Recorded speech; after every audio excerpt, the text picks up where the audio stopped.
Prevođenje je iznimno kompliciran intelektualni zahvat, a iskazati rezultat prevoditeljskog rada u nekim mjerljivim kategorijama je jako teško. Što u stvari znači prevoditi? Postoji cijeli niz definicija prijevoda. Umberto Eco je rekao da prevoditi znači razumjeti unutarnji sustav jezika, strukturu teksta i pokušati stvoriti dvojnika tog tekstualnog iskaza koji će kod čitatelja izazvati sličan učinak ili isti učinak. Vrlo težak zadatak.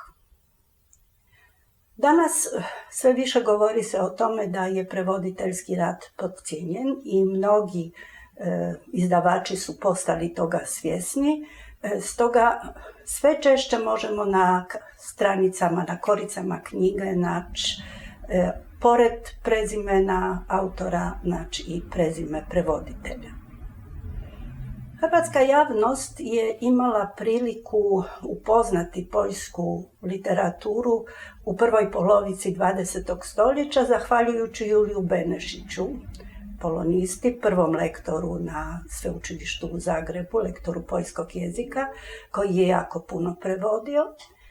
Zatim dolazi period druga polovica 20. stoljeća kada Zdravko Malić, opet profesor na fakultetu, koji se bavio poljskom književnošću, poučavao poljsku književnost i predavao poljsku književnost, istovremeno i jako puno prevodio i to prevodio različitih autora iz različitih perioda.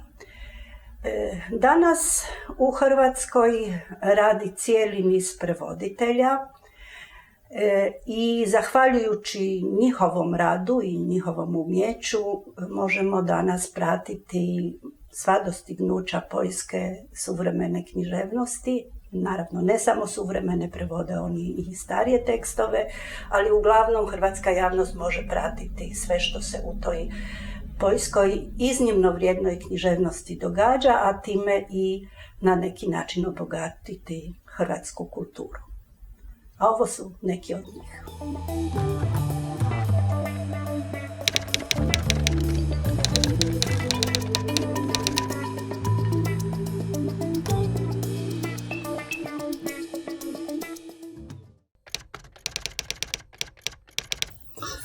Do sada sam preveo 18 knjiga, a njima bih još pridodao i nekoliko desetaka članaka, uglavnom vezanih uz poljsku književnost, koji su objavljeni u hrvatskim književnim časopisima.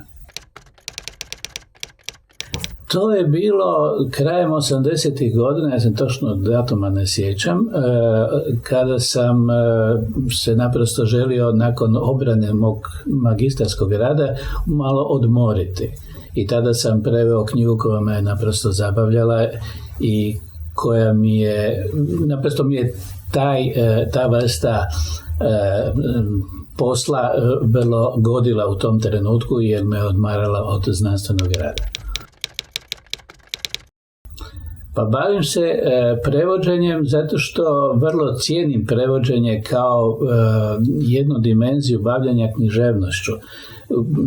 Uopće mislim da ne postoji intenzivniji kontakt s tekstom od onog prevoditeljskog. Prevoditelj rješava praktički sve probleme koje nosi original. On svira, da tako kažem, po određenoj partituri koju mu daje pisac i na taj način on zapravo to djelo čini, nastoji barem, učiniti ga što jasnijim, što autentičnijim za hrvatskog čitatelja. Bavim se dakle zato što mislim da je uživanje u tekstu sastavni dio prevodilačkog posla. Vrlo teško, zato što je naprosto to slabo plaćen posao, gledajući po uloženom trudu i uspoređujući taj posao sa drugim poslovima koji su plaćeni po nekoj satnici, taj posao je doista vrlo slabo plaćen. Živjeti od prevođenja znači posvetiti se potpuno tom poslu i pronaći neki mehanizam, neku tehnologiju rada koja će omogućiti relativno brzu produkciju. To nije lako i tome se treba posvetiti i malo tko to čini. Prvi uvjet je dobro poznati jezik, ali to je premalo. Konačno, što znači poznavati jezik? Jezik ima svoje slojeve, ima svoje stilska obilježja u različitim registrima i znati osnove tog jezika još uvijek je apsolutno premalo za taj posao. To ovisi o tekstu. Neki tekstovi su zahtjevniji, neki tekstovi zahtijevaju recimo odlično poznavanje suvremenog poljskog jezika, dok drugi traže dobro snalaženje u različitim varijantama povijesti tog jezika. Međutim, jezik nije dovoljan sam po sebi. Također je važno dobro poznavanje i ja bih rekao jedna vrsta dubinskog uvida u funkcioniranje kulture. Književni tekst je dio jednog kulturnog sistema koji je uvijek pomalo specifičan i da bi se prevodilo sa poljskoga mora se dobro poznavati i poljska kultura. To je minimum. Naravno da je potrebno poznavati i pisca, i njegovo djelo, i njegov sustav ukoliko postoji. Sve su to uvjeti za dobar prevođenje. To što sam ja preveo kao prvo, to nije bio roman. To je bila zapravo knjiga koja se bavila Markizom de Sadom, eseistička knjiga. Da li bih sada to preveo drugčije? Vjerojatno da. Prevodilac se mijenja, on sam uči. Putem, konačno od tog prevoda te knjige prošlo je gotovo 40 godina, tako da normalno sam se ja promijenio. Pa izazova je bilo više u pravom smislu izazova, ali vjerojatno najkompliciraniji tekst i koji zahtijevao i najviše vremena i najviše truda je Vitkevićeva Nezasitnost, dakle roman koji je nedavno izašao prije par godina, kojega sam prevodio otprilike s pauzama, naravno oko 2 godine, i koji je zahtijevao puno truda jer je riječ o iznimno složenom tekstu koji znamo barata i jezičnim igrama, kalamburima, koji je stilistički vrlo slojevit i to je sigurno zahtijevalo puno pažnje. Ja imam tu sreću da sam o Vitkeviću pisao, da sam radio na njemu pripremajući se za svoj znanstveno-pedagoški posao, tako da sam ga dobro poznavao i mogao sam se uputiti u tu avanturu. Smatram to svojim najboljim prijevodom do sada. Pa prepirke se kriju iza svakog ugla, tako da mislim, naravno postoji prevođenje je pomalo i kao rješavanje križaljke. Stalno se traže nova rješenja, drukčija rješenja i tako dalje. Da li sam naišao na nešto potpuno nerješivo? Mislim da ne. U konačnici čovjek se uvijek na neki način snađe. Iako naravno da negdje s vremena na vrijeme ostaju tragovi određenog zadovoljstva.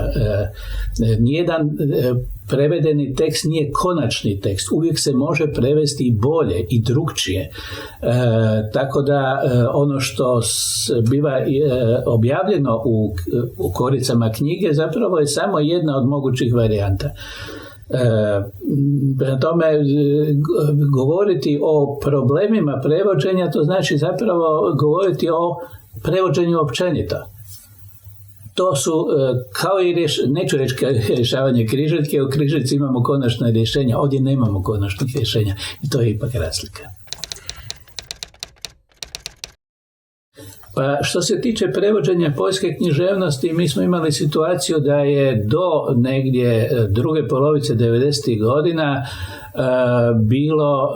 situacija bila loša. Naprosto loša, jer je godinama je vrlo malo prevođeno, broj prevodioca se sveo na simboličan broj, doista, i tek zapravo na neki način sa stabilizacijom odnosa između Poljske nakon prijeloma i Hrvatske, koja se nakon rata oporavljala, da tako kažem, je moglo doći do otvaranja u toj situaciji i pojavila se također, što je vjerojatno rezultat istih ili sličnih procesa, mlada generacija prevoditelja koji su mogli i koji su pokušali i koji su mogli s kvalitetom svojega prevođenja nadoknađivati ono što je zapravo zapostavljeno. Na taj način imamo situaciju da su neki ključni tekstovi, recimo iz 80. godina, prevedeni tek krajem 90. Nakon toga ili na toj pozadini je formirala se jedna skupina ljudi, mladih ili mlađih prevoditelja, koji evo dan danas vuku tu recepciju, da tako kažem, i prevode dosta i prevode vrlo solidno. Mislim da možemo biti zadovoljni danas sa današnjom situacijom koja je svakako rezultat velikog truda te skupine ljudi. Nemam nikakav ritual poseban, imam svakodnevni ritual čovjeka koji se nalazi u mirovini, ali nemam neku rutinu što se tiče prevođenja. Naravno, budući da iznimno volim prevoditi, veselim se tom trenutku sjedanja za stol, otvaranja kompjutera, i ako je tekst dobar i ako je tekst dovoljno izazovan za mene, onda je to doista riječ o uživanju u tekstu i uživanju u prevođenju, i to je ono što ja volim. Pa naravno volim, zapravo mnogo toga volim. Volim upravo ovaj trenutak sjedanja za tekst, jel? Taj trenutak mi je jako drag. Naravno da me nervira kad imam problem i da to zahtijeva onda određeni dodatni trud da se riješi stvar. Međutim, jednako tako mi je drago kada imam tekst već gotov pred sobom i sad ga trebam ispeglati, da tako kažem. To peglanje je za mene poseban užitak, jer tu imam onda matricu već gotovu, i sad radim ajmo reći, na čistoj stilistici. To je nešto što iznimno volim i tu se jako trudim da to dovršim onda taj posao što je moguće bolje. Naravno, uživam i u trenutku kada knjiga izađe, posebno ako je knjiga lijepo izdana. Ja volim lijepu knjigu, živcira me ofrlje, da tako kažem, napravljeni posao kod izdavača, i primjećujem općenito u zadnje vrijeme da se sve manje brige poklanja grafičkom izgledu knjiga. Meni je vrlo žao zbog toga, jer mislim da knjiga mora biti i lijepo opremljena, sa lijepom naslovnicom prije svega.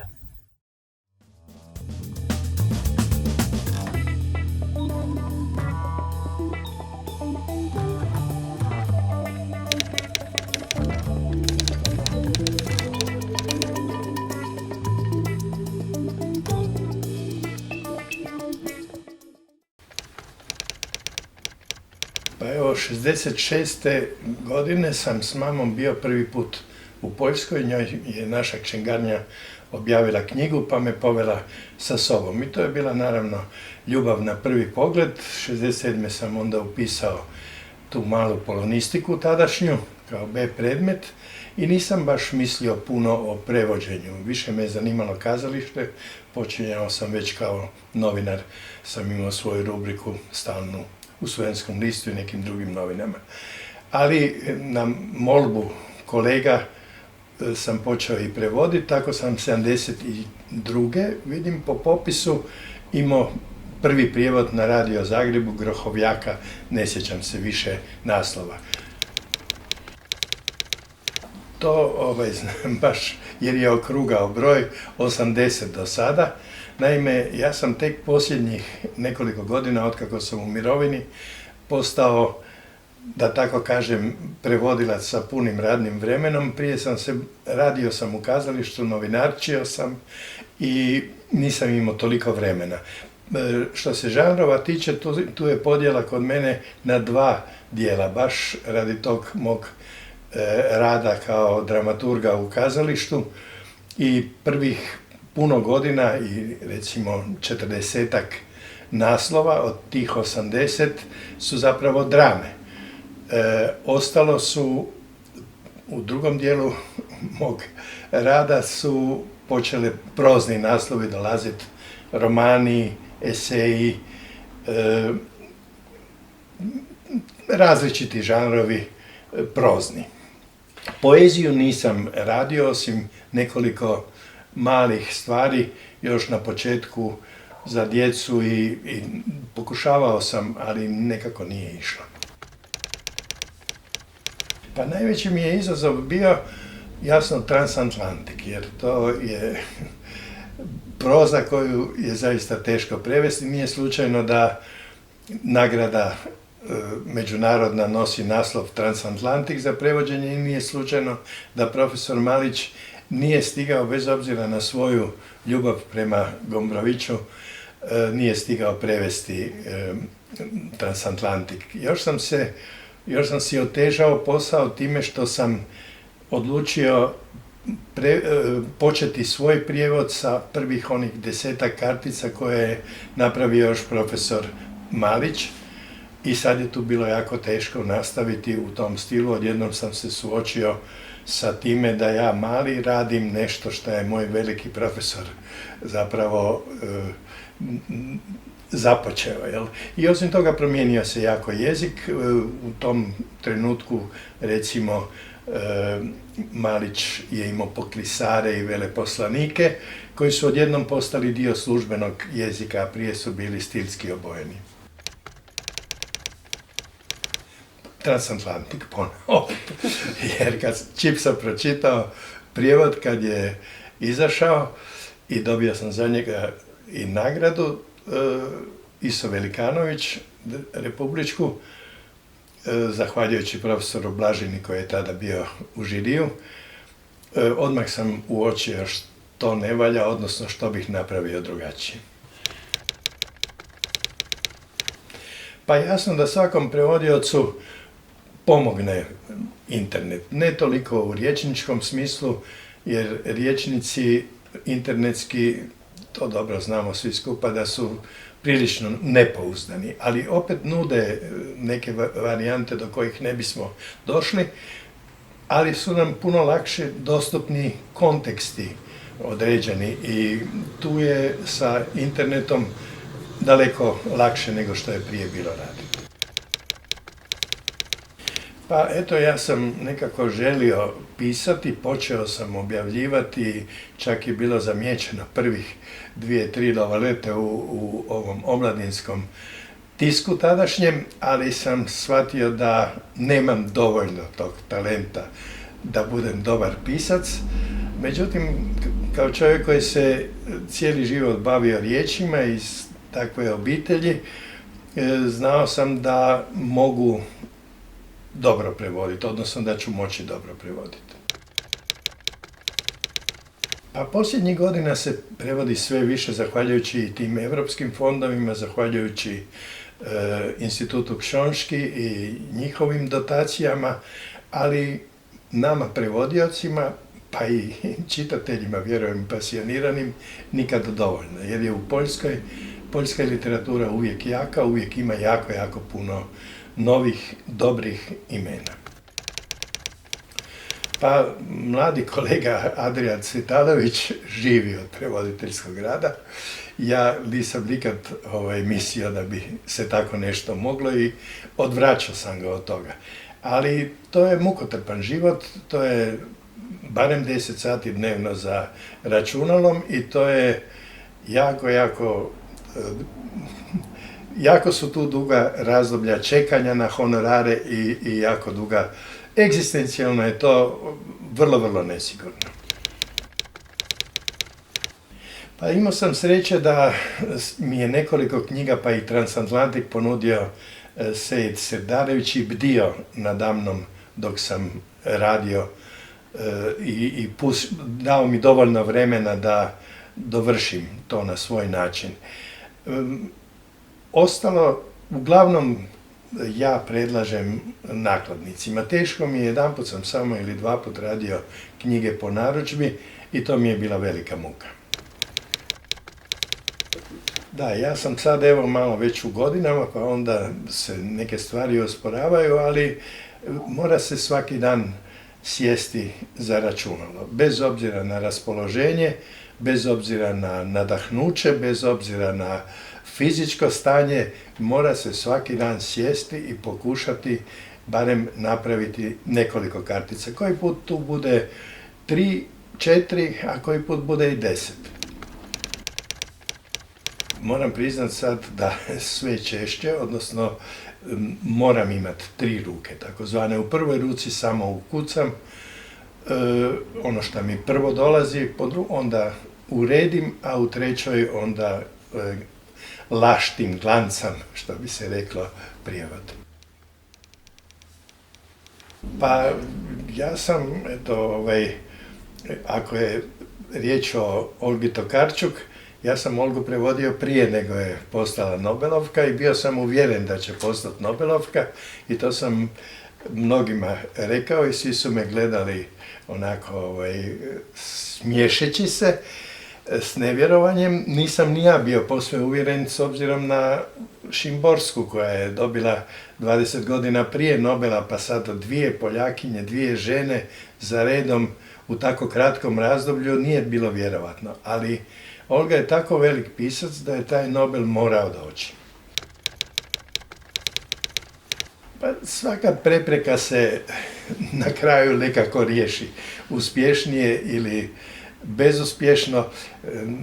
Velike muke imam često sa nekim vrlo jednostavnim riječima, koliko znam iz razgovora i mnogi moji kolege. Recimo, najjednostavnija riječ furtka, ta vratašca vrtna, ili kak se to u Zagorju kaže lesa, to je jako teško prevesti. Teško je prevesti i bramu na hrvatski, makar je jednostavno, ali kapija je jedno, vrata su drugo, veža je treće i tako dalje. Dakle, te jednostavne riječi često budu veći problem nego nešto kad treba stvoriti poljsko u hrvatskom što ne postoji.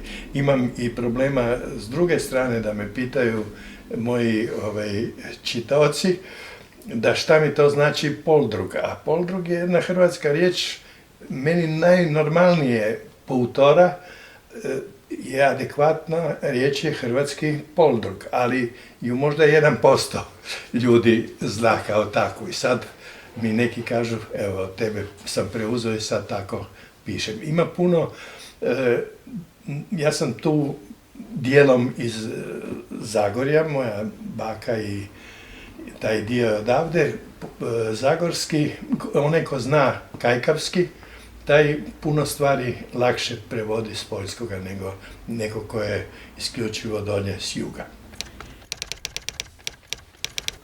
Ima dosta problema. Problema je puno u tim umanjenicama kojih kod nas nema dovoljno, u tim pasivima, u tim konjunktivima, u tim recimo prezimenima koja imaju svoj plural, kod nas nema, ali ako se zna hrvatski jezik i onda nije teško pronaći. Moglo bi se o tome satima pričati samo, i to se kod lošijeg prevodioca se odmah vidi što je problem.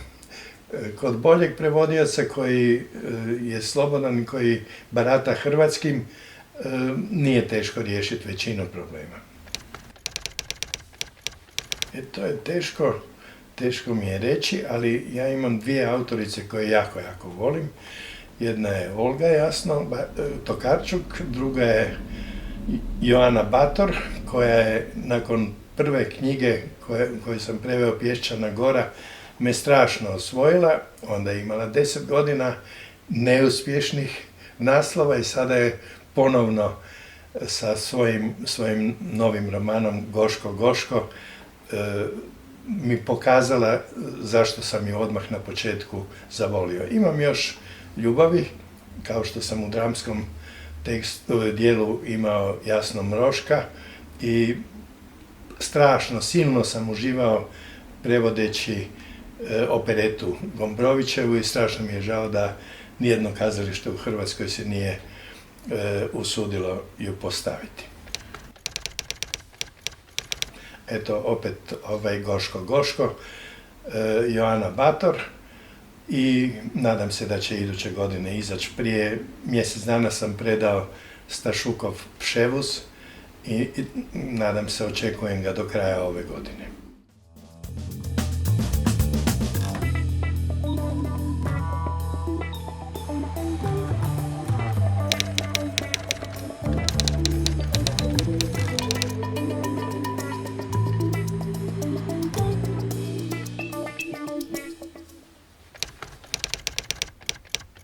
Nikad se nisam odlučio. Jednostavno se dogodilo. Slučajnosti znaju biti sudbonosne. Počeo sam vrlo nevino, jer su me kolege s televizije za vrijeme Šibenskog međunarodnog dječjeg festivala zamolili da za njihove potrebe prevedem tekstove s ruskog, češkog, slovenskog, slovačkog. Onda su ukazali Poljaci. I bio sam direktor lutkarskog kazališta u Zadru. Imali smo veze sa nekoliko poljskih lutkarskih kazališta i počela je korespondencija. I tako sam počeo učiti poljski jezik i završio kao prevoditelj poljskog jezika. Posljednjih 30 godina ne prevodim ni sa ruskog, ni sa francuskog, ni sa slovačkog, ne prevodim isključivo Poljake. Nije mi se dalo, osim toga Poljska, ne znam, Poljaci su toga svjesni. Česlav Miloš je svakako toga svjestan. U drugoj polovici 20. stoljeća u svjetskoj književnosti među svim jezicima svijeta izdvojio se poljski jezik zahvaljujući Česlavu Milošu, Tadeušu Ruževiću, Vislavi Šimborskoj i Zbignjevu Herbertu. To nema ni jedna književnost svijeta što se dogodilo u isto vrijeme u Poljskoj. Ja sam bio fasciniran, a osim toga ja sam prevodio 100-tinjak poljskih autora, rukoveti poezije, drame, pripovijesti i tako dalje, ali ova 4, a ja dodajem i Galčinskog kao početak, a prije toga i Mickijevića, a možemo se vratiti do Reja i Kadlupka, jer prevoditi sa nekog jezika najprije treba poznavati kulturu naroda iz kojeg dolaze. Tako da sam ja relativno dobro upoznat sa stanjem duha u Poljskoj. I prigovaraju mi da se isključivo svađam s Poljacima i Hrvatima. A onda je moj prijatelj dr. Henrik Jurhovski, pa zato što mu je do njih stalo, za ostale ga briga. Sve žanrove sam prevodio. Koliko, evo tu su ta djela, nikad nisam brojio. A gore su časopisi, koliko toga ima, ali 100-tinjak autora sam prevodio, manje više 70-ak dramskih tekstova, što dramski, što lutkarski, teorija književnost, teorija kazališta, čak i na srpski jezik sam prevodio doktora Jurhovskog, jer on je bio najveći autoritet za povijest i estetiku lutkarskog kazališta. Međutim, romane, pripovijesti, drame, poeziju, eseje. Najlakše je prvo dramu, jer je drama uvijek konsekventna, makar bila i nadrealistička. Dijalog uvijek zahtijeva konsekventnost. Najteže je prevoditi eseje i poeziju. I tu morate poznavati autora. Morate njegovu privatnost poznavati. Ja o Galčinskom, kad sam se odlučio prevoditi njega, znam, ružno je reći sve, ali me je čak strah toga koliko o njemu znam. Tako da s Milošem se nikad nisam upoznao izravno, ali smo nekoliko puta razgovarali telefonom, to su bili fantastični razgovori, prijateljevao sam sa Ruževićem, sa Janušom Glovackim, s pokojnom Lucijom Danielevskom, poznavao sam i Zagajevskog, ali s njim nisam mogao piti kad on pije samo mineralnu vodu, tako da to nije bilo, ali se sa Glovackim, Ruževićem, Danielevskom moglo onako pošteno sjesti. On uopće nije cijenjen, on je obezvrijeđen i odnos prema prevoditeljstvu, prevoditeljima je sveden na golu vulgarnost. To je ponižavajuće. A posebice zbog toga što im se gotovo ne priznaje autorstvo. Evo, ja imam knjigu gdje je prevoditelj napisan najmanjim mogućim slovima koja se mogle naći, to ne na stranici gdje se upisuje ime prevoditelja, nego negdje tamo, da ne kažem gdje.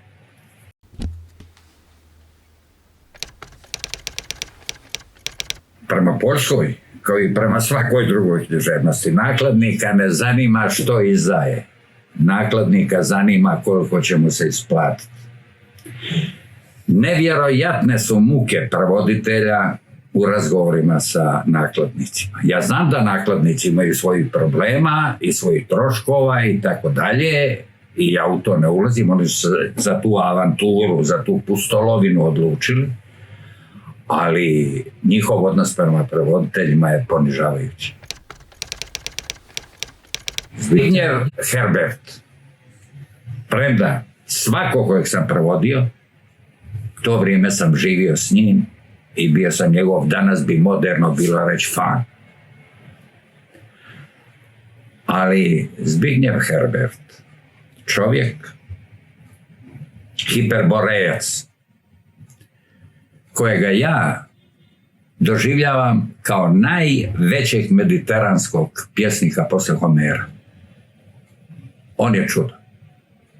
Premda sam ja prijateljevao i sa Ruževićem i ostalim, i možda bi se pokojni Ružević naljutio što sam ja dao prednost. Ali moj omiljeni pjesnik, ne samo pjesnik, i esejist, je Zbigniew Herbert. Nema nikakve razlike, mene ne zanima status pisca, mene zanima što je napisao, mene zanima djelo. Olgu Tokarčuk u Hrvatskoj sam preveo 2001. Prvijek i ostala vremena. A onda 2003. Dom danji, dom noćni. Kad u Hrvatskoj nitko osim dviju studentica sa polonistike o njoj nikad ništa nije znao. Međutim, ja sam bio fasciniran njezinim stilom, njezinom posebnošću, njezinom intelektualnošću, njezinom duhovnošću, i ja sam to preveo i uz veliki rizik, zahvaljujući doktoru Vinku Brešiću, koji je prepoznao, koji je bio i urednik u nakladnom zavodu Matice Hrvatske, smo to tiskali, gdje smo i Miloša tiskali, a onda je nekom od udbaša u Hrvatskoj, udba odlučuje i danas, ovo nemojte izrazati nikako, odlučuje, oni su nakladni zavod Matice Hrvatske ugasili.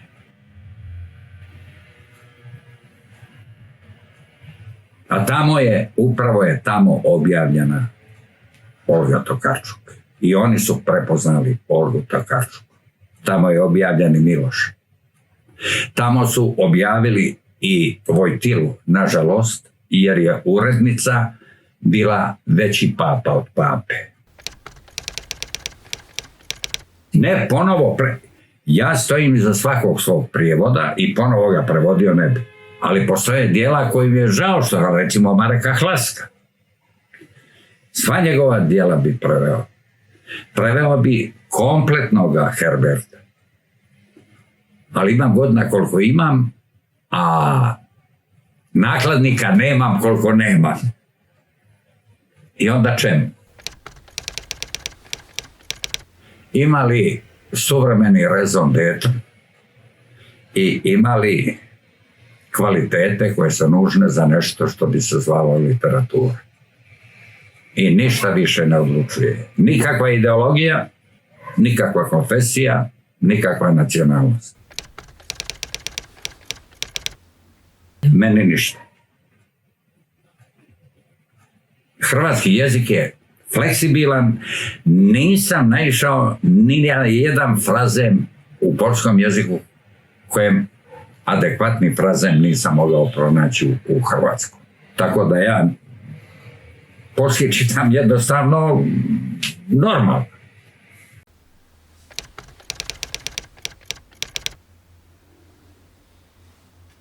Nije slučajno. Internet meni je u stvari kompjuter koji je napredni pisaći stroj.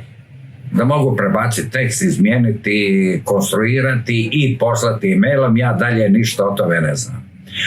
A 2 puta sam se uvjerio u nepouzdanost podataka, tako da se ja pretežito oslanjam na knjige, a ne na internet. Uopće se ne služim, nisam nikakav informatičar i kad negdje zapnem tehnički, ja zovem one koji se razumiju, a to su ovi mladi, pa onda kad vide da mi dijete od 9 godina pokazuje, se čude šta je, ali to je njegov jezik, moj nije. Postoje 3 vrste prevoditelja, postoji više, ali 3. Oni koji prevode, oni koji prepričavaju i oni koji prepjevavaju. Ja bi mladi preporučio da prevode.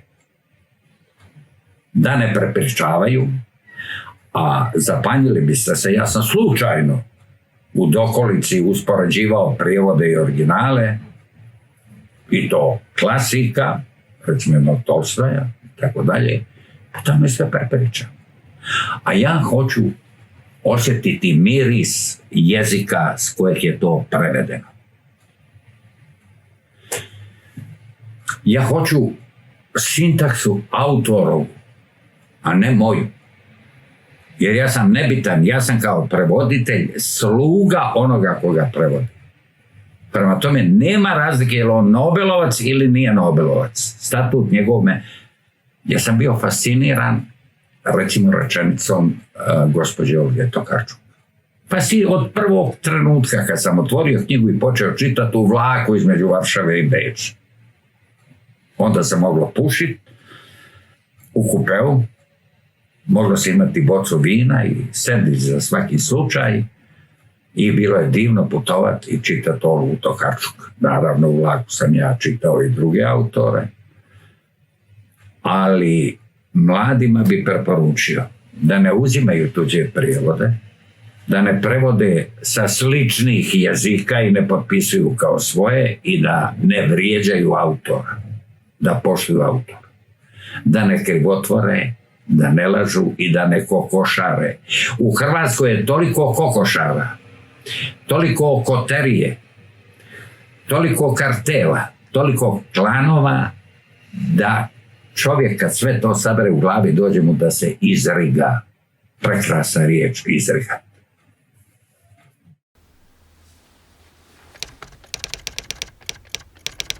Ne prevodim nikoga, čitam, evo tu je na stolu Januš Glovački, Besenošt, Štase Karnevalu, to je posmrtno njegovo izdanje, pa kad mi se više ne smije skupa s njim, onda Olga Tokarčuk opovedanja bizarne, pa onda ovdje jedna strašno zanimljiva knjiga, ali nemam nakladnika, Marijuš Vilk, Voloka. Danas iznimno intrigantna, da saznamo duhovno rusko biće na temelju ovoga što se događa u Rusiji i Ukrajini, ali to se ne događa od jučer i od veljače kad su napravili, to se događa stalno. Od Lenjina se to događa. I to je fenomenalna knjiga, nažalost ja nemam izdavača, pa ja to čitam sam za sebe.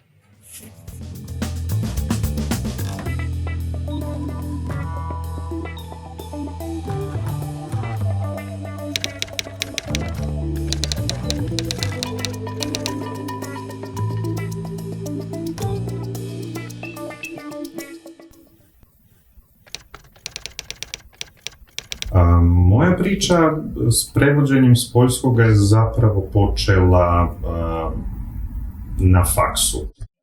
Ja sam nešto malo poljskoga znao prije nego što sam upisao polonistiku, sam studij polonistike i bohemistike na Filozofskom fakultetu u Zagrebu, mislim da je to bila akademska godina 2001-2002.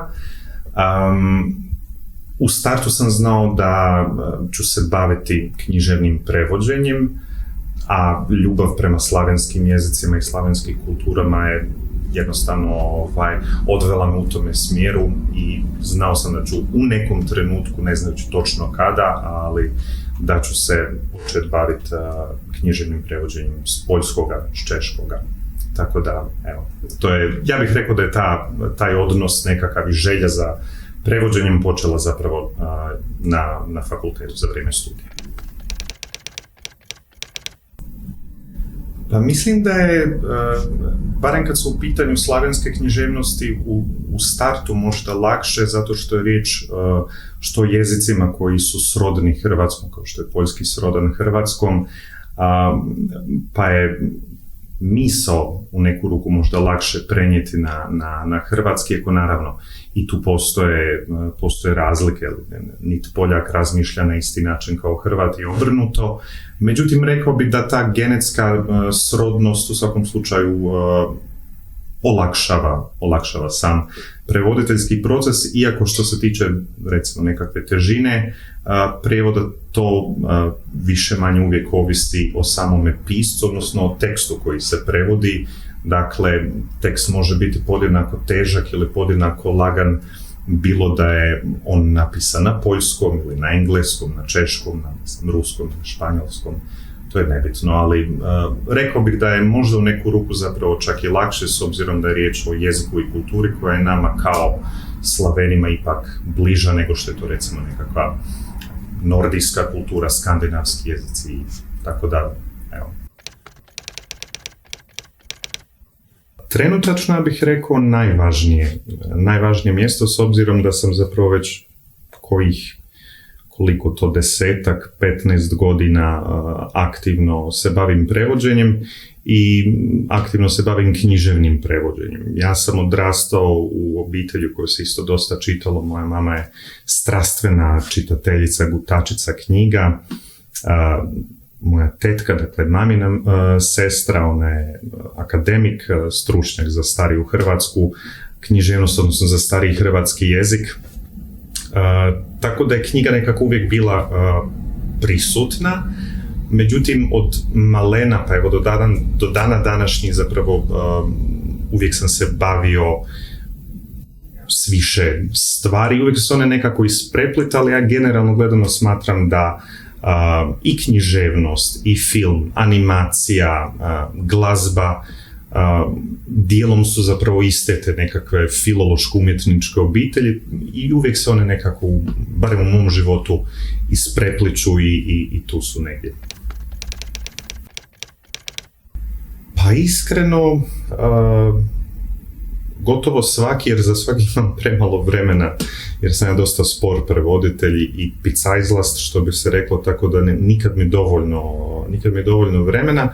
Jezično gledano je to možda bio prevod romana Ježija Pilha Pod mocnim anjolem, koji sam preveo k Pijanom anđelu. On je jezično gledano možda uz Dorotu Masovsku i njezin roman Poljskom šakom u rusku bulju, evo to su možda jezično gledano bila dva najveća izazova.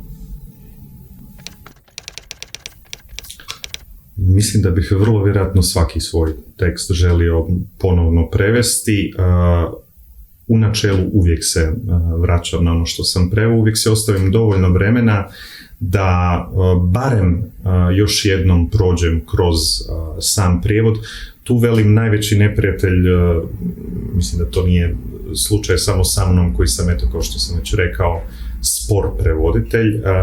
Mislim da je to problem koji ima velika većina kolega prevoditelja, dakle ta stiska i utrka s vremenom. Mi smo ograničeni rokovima koje moramo poštovati, jer nakladnici pak moraju poštovati svoje rokove, tako da nemamo, ja bih rekao, nemam uvijek dovoljno vremena da možda prođem kroz tekst onoliko puta i na sve one načine na koje bi ja to htio, ali da uvijek se vratim na prevedeno, uvijek prođem kroz tekst, pročistim ga, iščistim ga, izgladim ga, izbrusim ga, izbacim gluposti koje sam napisao, uvijek se iznenadim nevjerojatnom broju previda i nekakvih gluposti koje napišem, tako da, mislim, i to je između ostalog nužno i to je dio zapravo prevoditeljskog procesa. Nakladnikova odluka koja će se knjiga prevoditi, šalim se. Pa zapravo da, i nakladnikova odluka o knjizi koja se prevodi, ali isto tako i to je ono što je meni najvažnije, da mi se tekst sviđa. Dakle, da mi se roman koji prevodim, s obzirom da su to mahom romani, zato kažem roman, da mi se roman koji prevodim sviđa. Ja sam do sada zbilja imao mnogo sreće s tekstovima koji su meni dolazili u ruke, da su, evo, do sada apsolutno svaki mi se tekst svidio, dakle svaki roman, svaki pisac koji sam do sada prevodio s poljskog, iznimno mi se svidio i smatram da je riječ o kvalitetnim piscima, tako da, evo, u tom pogledu imam sreće. S autorima vrlo rijetko. Dakle, ako je naravno živući autor u pitanju, može se recimo dogoditi da ako se pojavi neka riječ ili neka jezično-kulturološka specifičnost koju ja kao stranac iz te perspektive možda ne shvaćam ili ne mogu shvatiti, onda je poželjno naravno da se stupi u kontakt s autorom, da možda pojasnim bilo riječ, frazu, rečenicu, sintagmu, što već, ali načelno gledano, ne. Mada evo, nedavno sam upoznao pisca čiji sam roman preveo, ne znam koliko će se vidjeti tu na kameri, Hubert Klimko-Dobžanjecki. Upoznali smo se u Zagrebu. Ne vjerujem da je ta komunikacija s autorom nužna, međutim, isto tako može nekada biti od velike pomoći, osobito ako se radi o tekstu koji možda ima neke kulturološki uvjetovane specifičnosti. Pa izdavači koji se odluče na prevođenje poljskih autora, dakle na prevođenje poljske književnosti, u startu, dakle, ja mislim da su načelno zahvalni kad im prevoditelj iziđe s nekim prijedlogom, osobito ako je riječ o piscu koji ima odjeka izvan same granice Poljske, recimo, ako je prevađan već na druge europske jezike, onda naravno i naši nakladnici su skloni tomu da takvog pisca i možda tako nekako djelo odaberu ili prihvate. Međutim, isto tako oni imaju svoje nekakve izdavačke politike, gdje se možda neki vaš prijedlog neće uklopiti u ono što su oni zamislili da bi trebali ili željeli izdati u nekakvom planu i programu, odnosno svom itineraru. Tako da ja sam evo imao sreću da par naslova koje sam ja predložio nakladnik je prihvatio, pa smo ih prevodili. Većinu toga su oni prihvatili na svu sreću, to su bili zbilja lijepi tekstovi, lijepi romani, dobre prijedloze, tako da, evo, opet mogu bih reći da sam i u tom imao sreće. Pa meni se čini da se, ja to mogu usporediti sa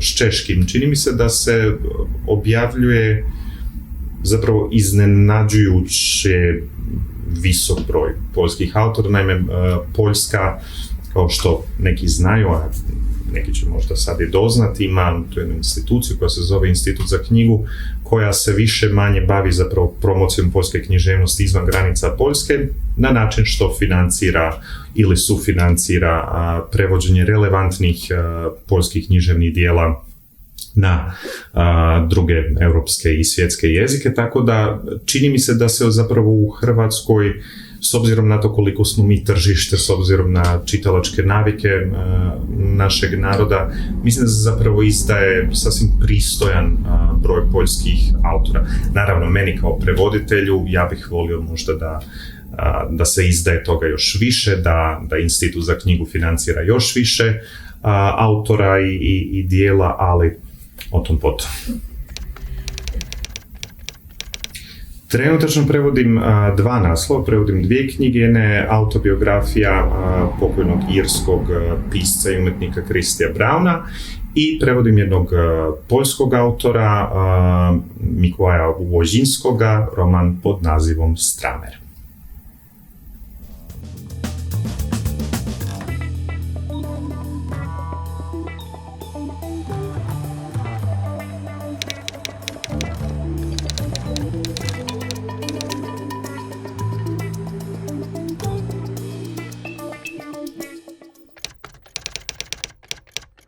Prevodim uglavnom romane, pripovetke, a u zadnje vrijeme prevodim i publicistiku, dnevnike, a i filozofiju u zadnje vrijeme također. Jedino se ne bavim poezijom i dramom, ali za to imamo odlične prevoditelje koji se sjajno bave svojim poslom. Da, to je pitanje kojeg se svi prevodioci boje. Da, bilo je to davno 2005. godine i bio je to roman Voće kako čoka gnuje, za koji je dobio prestižnu nagradu Nike. I tada urednica Irena Lukšić, koja je pokrenula novu biblioteku u ediciji Disput, me zamolila da to prevedem. Ja sam bio mlad i nadobudan, pa sam se prihvatio tog posla. Kad sam počeo to prevoditi, onda sam vidio da to baš nije tako lako. Pogotovo zato što je Kučok u tom romanu koristio dijelove švedskog dijalekta, što mi je zadavalo prilično problema. I onda sam se suočio zapravo sa suštinom prevoditeljskog posla. I da, vjerojatno bi ga sad ponovo posle drugačije preveo. Svaka knjiga je zapravo izazov za sebe, naravno, a ako bismo već morali istaknuti neke prevodilačke izazove, to bi sigurno bilo prijevod zbirke pripovedaka Romana Javorskoga, Pripovijesti manijaka, Historije manijakov. To je riječ o jednom piscu s početka 20. stoljeća koji je koristio neologizme i kovanice i pisao u duhu ekspresionizma, što je bilo što predstavlja jako velik problem prevodiocima, ali osim što je bio izazov, bio je jedan veliki užitak to prevoditi. To sam svaki put sve knjige Lemove koje sam prevodio, sam se svaki put pitao to pitanje, i sad nedavno dok sam prevodio Jaceka Dukaja, to sam se pitao gotovo svakoj drugoj rečenici, da li je moguće uopće ovo prevesti na hrvatski jezik. Sad ne znam, mislim da je na čitateljima da vide da li sam uspio u tome ili nisam. Pa zahvaljujući Institutu za knjigu poljskome koji novčano podupire prevode poljske književnosti u svijetu, u zadnjih 20 godina stvarno smo doživjeli svojevrsni proces prijevoda s poljske književnosti, a i zahvaljujući nove generacije prevodioca koji su se pojavili u zadnjih 20 godina. Naime, nakon dugo vladavine Zdravka Malića i Dalibora Blažine, a i Mladena Matića, pojavila se generacija sad već srednje generacije prevodioca koji sjajno obavljaju svoj posao i stvarno možemo reći da je poljska književnost vrlo dobro zastupljena u hrvatskom čitateljskom prostoru. Pa ovako, imam se reći da su većina tih mojih malih izdavača moji prijatelji koji dijele moje književne ukuse, pa onda ja nemam problem s njima predložiti im dijela za koje mislim da bi trebalo prevesti na hrvatski jezik. Oni vjeruju u mom ukusu, pa prema tome i većina posla koju zapravo radim je ono što ja želim. Naravno, pošto sam slobodni književni prevodilac, moram raditi knjige neke po narudžbi, pa tako se dogodi da izdavači mi ponude neke knjige, pa ja iz raznih razloga da berem koju knjigu bih prevodio, ali to možemo malo kasnije. To je pitanje za 1.000.000 kuna na koje nema odgovora, ali ako pitate moje kolege prevodioce, većina će vam reći, ja ću se složiti da se ne može živjeti od književnog prevođenja. Kao u ostalom, svi ljudi koji se bave hrvatskoj kulturom znaju da se od kulture ne može ovdje živjeti. Većina prevodilaca radi svakakve poslove, uglavnom su većina njih zaposlena, prevođenjem je samo honorarni posao ili imaju honorarne poslove pa se bave prevođenjem. Ja imam tu sreću recimo da zadnjih 2-3 godine živim od književnog prevođenja, ali o kvaliteti tog života bi se dalo još pričati.